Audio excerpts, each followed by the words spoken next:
صلی اللہ علیہ وسلم رمضان کیسے گزارتے تھے اور رمضان میں آپ کے کیا معمولات تھے اور رمضان کی خیر و برکت پانے کے لیے پیارے نبی صلی اللہ علیہ وسلم نے امت کو کیا ہدایت کی، یہ جاننے کے لیے اس ویڈیو کو آخر تک ضرور دیکھیں۔ پیارے نبی صلی اللہ علیہ وسلم نے فرمایا، رمضان کا ہر لمحہ قیمتی ہے اور ہر لمحہ قبولیت کا ہے، یہی مہینہ مانگنے کا ہے۔ پیارے نبی صلی اللہ علیہ وسلم اس مہینے میں کثرت سے عبادت کیا کرتے تھے اور صحابہ کرام کو بھی اس کی تلقین کرتے۔ پیارے نبی صلی اللہ علیہ وسلم نے فرمایا، روزے دار کی منہ کی بو اللہ تعالیٰ کے نزدیک مشک کی خوشبو سے بھی زیادہ پیاری ہے۔ پیارے نبی صلی اللہ علیہ وسلم نے فرمایا، روزے داروں کے لیے قیامت کے دن عرش کے نیچے دسترخوان چنا جائے گا، وہ لوگ اس پر بیٹھ کر کھانا کھائیں گے، دوسرے لوگ ابھی حساب ہی میں پھنسے ہوئے ہوں گے۔ اس پر وہ لوگ کہیں گے کہ یہ لوگ کیسے ہیں کہ کھا پی رہے ہیں اور ہم ابھی حساب میں پھنسے ہوئے ہیں۔ ان کو جواب ملے گا کہ یہ لوگ روزہ رکھا کرتے تھے اور تم لوگ روزہ نہیں رکھتے تھے۔ رسول اللہ صلی اللہ علیہ وسلم نے فرمایا، روزے دار کا سونا عبادت اور اس کی خاموشی تسبیح ہے، یعنی روزے دار اگر خاموش رہے تو اسے تسبیح پڑھنے کا ثواب ملتا ہے اور اس کا عمل بڑھایا جاتا ہے،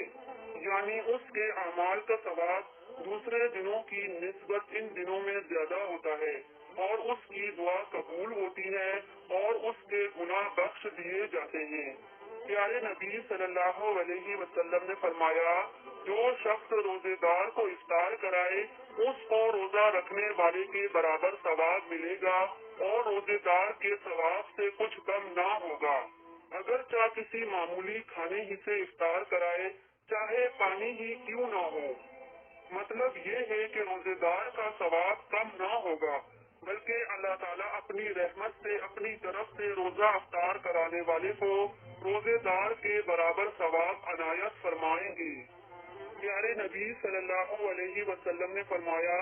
جب رمضان کی پہلی رات ہوتی ہے تو آسمان کے دروازے کھول دیے جاتے ہیں، جو رمضان کی آخری رات تک مسلسل کھلے رہتے ہیں، اور جو بھی مسلمان رمضان کی راتوں میں سے کسی رات میں نماز پڑھتا ہے اس کے لیے ہر رکعت کے بدلے 2500 نیکیاں لکھی جاتی ہیں، اور اللہ تعالیٰ اس کے لیے جنت میں سرخ یاقوت کا ایک محل بنا دیتے ہیں جس کے 60 دروازے ہوں گے۔ پھر جب روزے دار پہلا روزہ رکھتا ہے تو گزشتہ رمضان سے لے کر اس رمضان تک اس نے جتنے صغیرہ گناہ کیے ہیں وہ سب معاف کر دیے جاتے ہیں، اور اس کے لیے ہر روز 70,000 فرشتے صبح کی نماز سے لے کر غروب آفتاب تک مغفرت کی دعا مانگتے رہتے ہیں، اور رمضان کی راتوں میں جو نمازیں پڑھتا ہے ہر رکعت کے بدلے جنت میں اس کو ایسا درخت عطا کیا جاتا ہے جس کے سائے میں 500 برس تک سوار چل سکتا ہے۔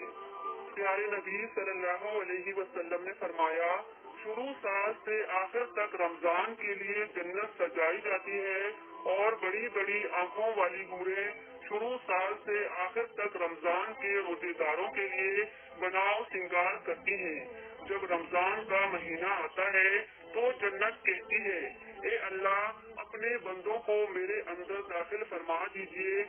تو جس شخص نے اس ماہ مبارک مہینے میں کسی مسلمان پر تہمت نہ لگائی اور کوئی نشہ آور چیز نہ کی، اللہ تعالیٰ اس کے گناہ مٹا دے گا، اور جس نے اس ماہ میں کسی مسلمان پر تہمت لگائی یا کوئی نشہ آور چیز پی لی، اللہ تعالیٰ اس کی سال بھر کی نیکیوں کو مٹا دے گا۔